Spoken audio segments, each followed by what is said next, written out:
Hello, this is the Off the Grid Investing Podcast, episode number 3, and I'm here with CEO Jamison Manwaring from Neighborhood.Ventures. How's it going? Hey, I'm good today. How are you? Doing good. I just finished my first class this morning at GCU, Marketing 315. And if you're wondering what happened to the left side of my face here, I was actually on my scooter a couple weeks ago and took a dump, hitting a curb, and I actually broke my jaw and had to get surgery. You had a good fall. Yeah, it was pretty gnarly. Yeah, a lot of people are wondering if you and I got in a fight in here because, we're pretty passionate about what we believe.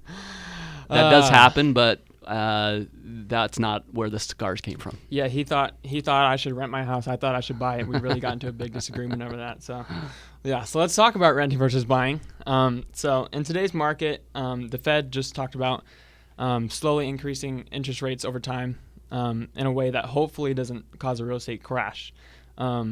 And so a lot of people right now are wondering, especially new home buyers, it's super hard to get into the market because everything's so expensive.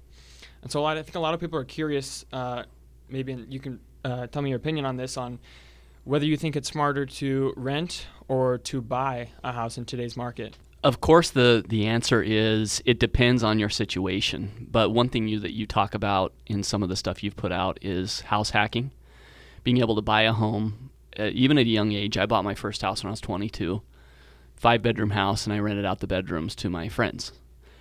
And even if you look today relative to what the cost is to rent versus buying at the interest rates that are happening today, you can still buy even though the prices have gone up, and you can still house hack and make it profitable versus just going and renting something.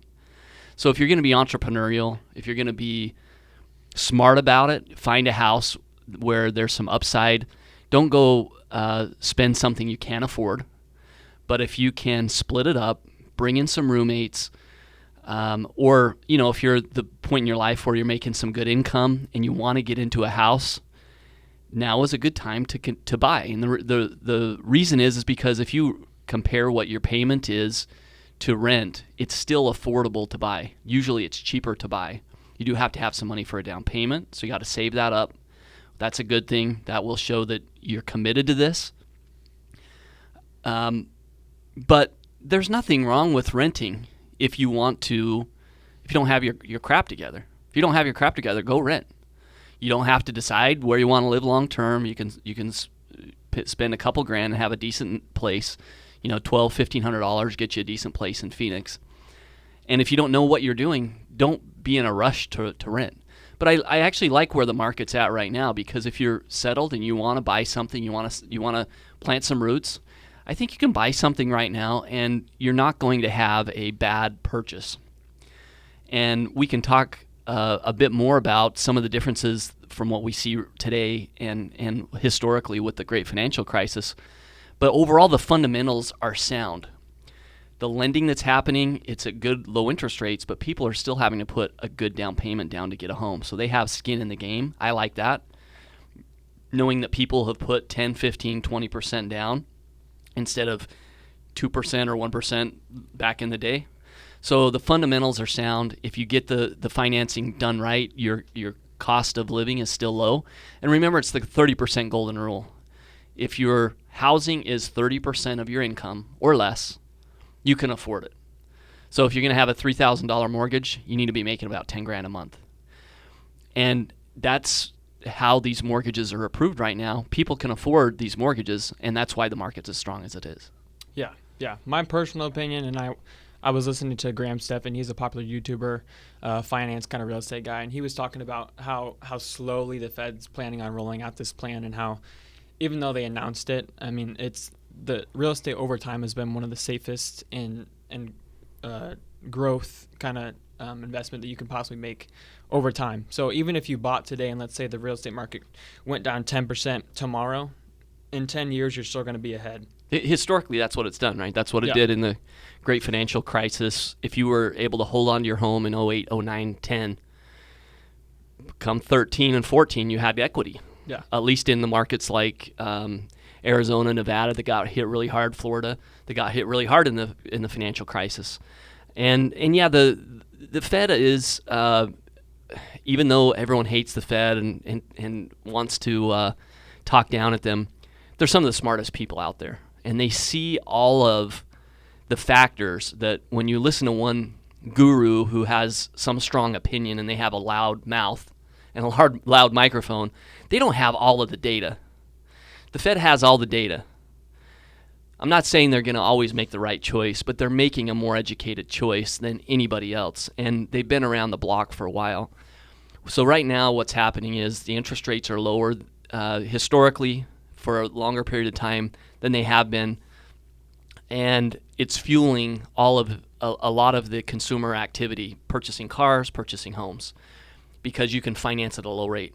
The other thing is people expect interest rates to continue to go up, and so I should get in now while the rates are low.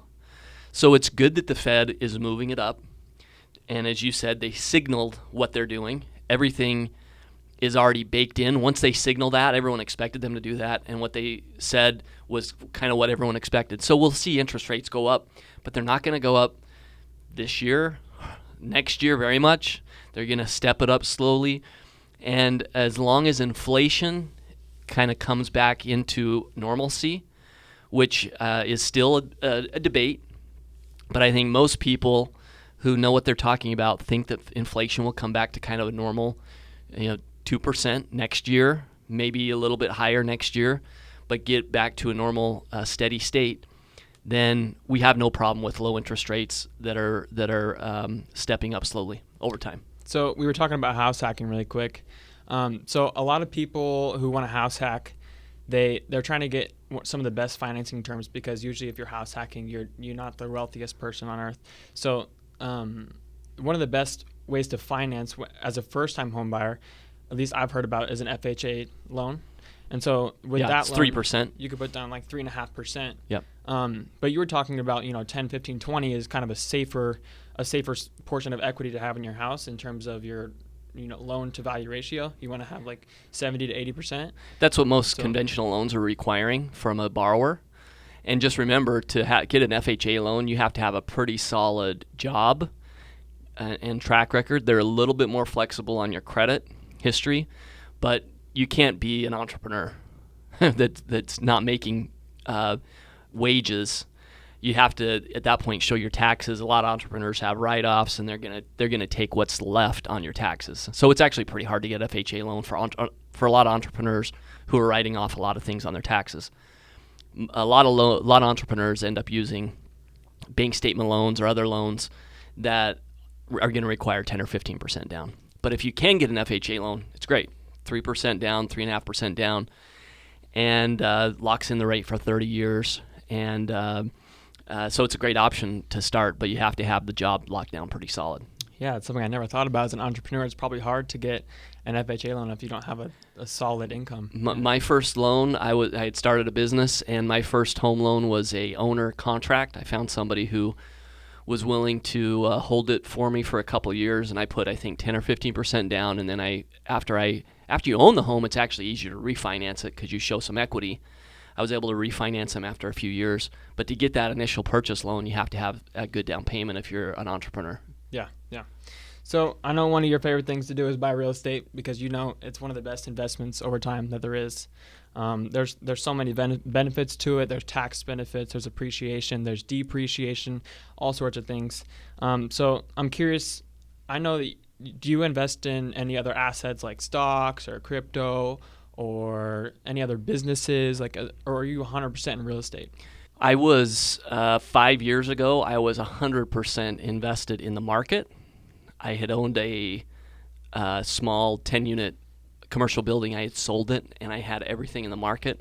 And my company that I was working for got bought out, and I had a lot of shares from them. And at that point, I decided to start investing in real estate. And over the last couple of years, I've become 100% invested in real estate.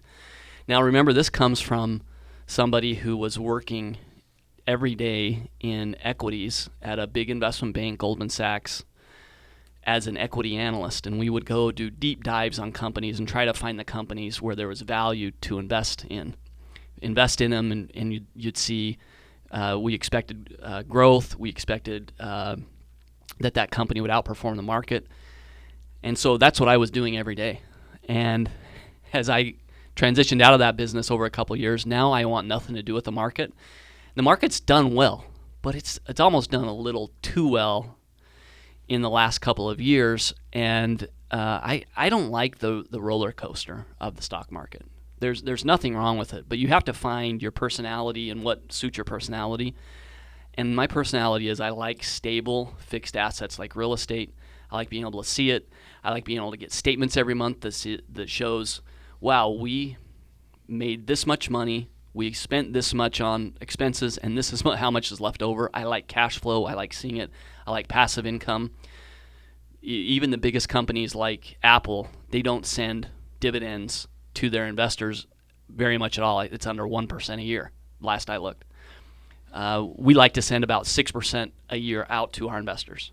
And then they also get some upside on these projects as well. So our investors get a 12% clip overall. I like that. I don't like trying to make money by selling a stock to somebody else for more than I bought it for, and that's the only way I make money. And that's what the stock market is. Yeah, cash flow is one of the most attractive things about real estate for a lot of people. And I know cash flow can sometimes even become so much passive income like built up in a real estate portfolio that you can actually cover your expenses and become financially free. And that's how a lot of people become financially free through real estate. Yeah, and if you're investing in the stock market, the only way you can become that financially free is you have to liquidate. You have to sell your stock because they're not sending out a lot of dividends. I mean, there are some investors who they only look for dividend stocks, and those tend to be stocks that aren't growing very fast. Yeah. So you can do really well in the stock market. It's just a different game. And I'm not saying everyone should do what I do and liquidate their stock portfolio, but most financial advisors say you should have about a quarter of your portfolio lit in alternative assets, primarily real estate. And I think that it's become, with crowdfunding, it's become a very attractive asset because it's very transparent now. You can start with small amounts. And with a company like ours, you can follow us for a while and invest over time. Start small and grow over time. We have investors who invested every one of our projects now, and they have a lot of capital with us because we've proven to them we're a good place to put it. Yeah. And oftentimes selling a stock, you're going to end up paying capital gains on that sale, right? Yeah, immediately. Absolutely. Yep. And with real estate, on the cash flow, sometimes with the depreciation of the building, you won't even have to pay taxes at all on that income sometimes. That's a great point that a lot of people forget about. As you get distributions, those distributions every year, you're going to have to pay taxes on that. But when you are an equity holder, like our investors are, you get a part of the depreciation, which basically offsets whatever your distributions are. Typically, that's what ends up happening. So it's a beautiful thing. It's one thing Robert Kiyosaki talks about is when you own real estate, if you do it the right way, you don't pay taxes on your cash flow that you get from the property. Yeah. So let's talk about how scary it can be to look at, as a young entrepreneur, to look at real estate and commercial real estate, especially looking at the sales price of some of these buildings. It can really be intimidating because for me, I want to invest in commercial real estate one day, and I'm looking at like a building you guys just bought, 120 unit, $14 million. And I'm like, whoa, how could I ever accrue $14 million? I got a few grand in the bank. How am I going to get $14 million to buy this apartment building? Like, how am I ever going to be able to invest in this? And so one thing that's popular right now is the acronym OPM, which stands for other people's money. And so let's talk about how you can use other people's money, including banks' money and leverage, to purchase commercial real estate, and how you don't have to have $14 million to actually buy a $14 million building. Yeah, no, it's a great, amazing thing about real estate is that most of the price of buying the asset is going to be paid for by somebody else, because you can typically get a loan for 60 or 70% of the purchase. Now, I don't know if you ski, but anybody who's skied, you can get out there and you get real excited about, oh, there's some fresh powder, let me go, I'm going to hit this thing. And I ski once a year with some friends, and every year somebody gets injured because they get too aggressive, they get too excited, they get over their skis. Start with the fundamentals. And I mentioned earlier, my first real estate purchase was a single-family home, 5-bedroom. I rented out to friends, and I got the financing from a seller who was willing to hold it for a few years while I figured it out. And I just got lucky, honestly. I was in the market and talking to a lot of people, and I found this great family that was willing to do it. The house there was no problems with the house. Sometimes sellers that do that, there's problems with selling it, so that's why they offer it. But that's one way of using other people's money, is doing a seller carry if you can't get regular financing. Once you can get regular financing, now you're only needing to put 10, 15, 20% down, maybe a little bit more than that if you're going to flip the house. Typically, they want to see 30% down if you're going to get a hard money loan. But the hard money loan, even though you're paying higher rates, can make a lot of sense for you because it's short term, and they don't qualify you on your credit. They qualify you based on you're putting the money down payment, and we're going to look at it and assume that we're going to end up with it. So if you can't get a regular loan, a hard money loan might be a nice option as long as there's enough equity there. And then ultimately, one thing that like Dave Ramsey talks about, he says, no, don't take debt. Don't get debt. And he also says your credit score doesn't matter. And I guess if you're going to pay cash for all your cars, you're going to live in a very modest home, and you're not going to live a lifestyle with any risk at all, then your credit score doesn't matter. So if you can't handle it, listen to Dave Ramsey. Don't worry about your credit score. Don't borrow any money. Don't have any credit cards. Use a debit card. That's to be extra safe. There's nothing wrong with that. And if you've made some mistakes before, that's where you got to start out. But now, if you want to actually become entrepreneurial, your credit score is going to matter a lot. A flip or to hold a property, your credit score is going to matter a lot. Your own property that you want to buy to live in, your credit score is going to matter a lot. And we are blessed to live in the United States that has a financial system where we can build credit as a U.S. citizen that banks will look at it and say, wow, they have a track record here. They've had 3 or 4 credit lines. I'm going to lend them $500,000 on a home. That's amazing. That doesn't happen. Take advantage of it. Be smart with it. But that's the biggest way to use other people's money. You can get a loan for 3%, 3.5% on a $500,000 home. Put that money down. That's the best way to do it. And then ultimately, you have a path if you want to, like what we've done. We have on our current project, we have investors and people who are listening.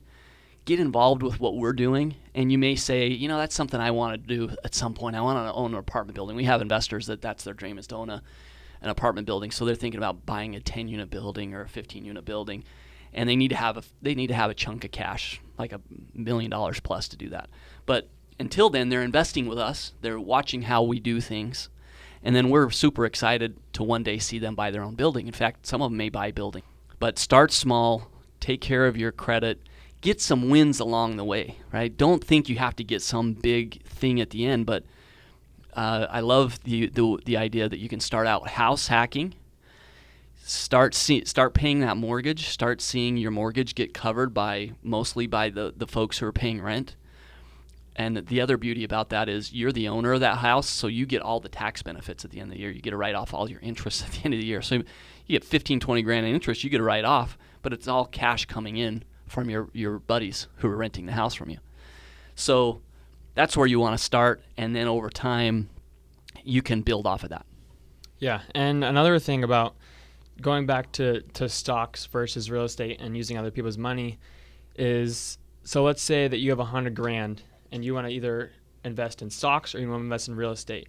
And in stocks, you might get that 8 to 10% a year return if you're in an index fund or ETF, something modest, unless you're going crazy day trading but most people lose money. You'll probably lose it more most than that. Most people lose money in day trading though. Yeah. So let's say you're going to put it in that 8 to 10% a year. And a lot of people are like, okay, so if the stock market gets 8 to 10% a year, real estate gets 8-ish% a year, then why aren't we just investing in either one? It doesn't matter, right? But the difference is I can take my $100,000 and I can put it down on a $1 million property for 10% down or whatever. Maybe it's $500,000 property, 20% down.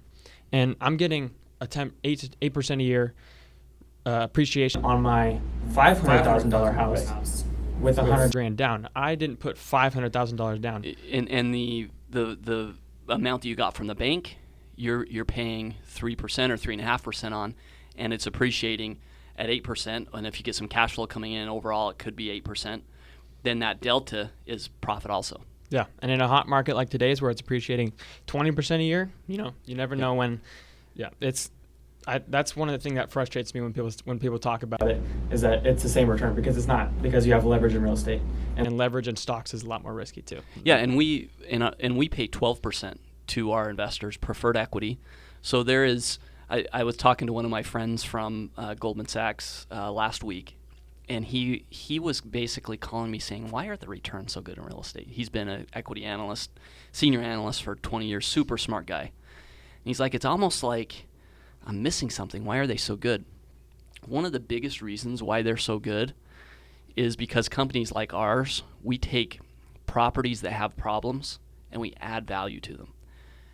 When you buy stock at a company, you don't know what they're doing. If you're buying Apple or Google or Facebook stock, you have no idea what's coming up next. Facebook just changed their name and they're doing all these things. You're waiting to hear what Mark Zuckerberg's going to do next. With us, it's very clear what we do. We buy properties that are undervalued, they're in good locations, that we see an opportunity to go and renovate and revamp and reposition. And that's the advantage we have in real estate versus the stock market, where everybody has to know everything at the same time. And the government requires that since the Depression and the great the financial crash in 1933. Now they say everybody has to have all the same information all at the same time. And real estate, we take advantage of that opportunity to go find these deals that weren't open to other people. Yeah, and you're talking about adding value. So my dad and I, a few years ago, I was really getting into real estate probably 2 years ago, and he was looking for kind of like a side gig kind of thing, just to kind of help me out to get started. And so we were looking at maybe like flipping a single family home together, and because I just wanted to invest in real estate. Like I heard all the gurus, and I'm like, you know what, I just want to get started. I want to do something like wholesaling. I'm not a cold caller. I want to flip a home. So I was like, I'm gonna try and flip a home. No, it didn't work out. I didn't even end up getting too far in the process. Contacted agents, they sent us listings. I didn't actually end up doing anything with it. But that brings me to the point of like, I don't know anything about construction. I don't know anything about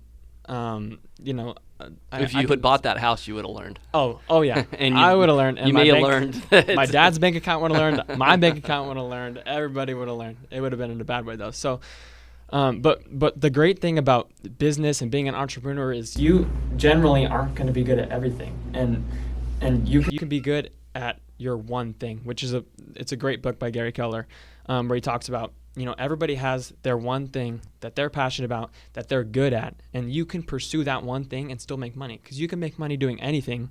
So you should pursue what your one thing you're good at is, and that will be the most lucrative option for you.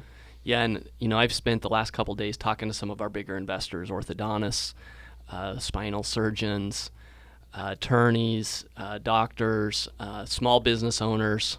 Doesn't matter where they came from, but they got really good at something that could make the most money for them. And then they also got good at learning, so that when they got those funds, they knew where to put it. And it's amazing to talk to these people because they know what they don't know, and they also know that they're comfortable with not knowing everything. They know when they see somebody who is an expert, and they also know when they see somebody who acts like an expert that really isn't. So I love talking to these people because, the guy that's the jack of all trades, they're fun to have around sometimes, but you don't want that guy working on your brain if you have surgery. You want that expert. And I think the key with real estate and with getting wealthy in real estate is figuring out a way to get as much capital as you can set aside and put it in real estate and let real estate do the work for you. You don't need to be out there changing toilets. You don't need to be out there signing leases. Put it in a fund like ours. Let us do the work for you, and you'll get wealthy with real estate. Yeah. All right. Thanks for sitting down and talking with me today. This is Off the Grid Investing, episode 3.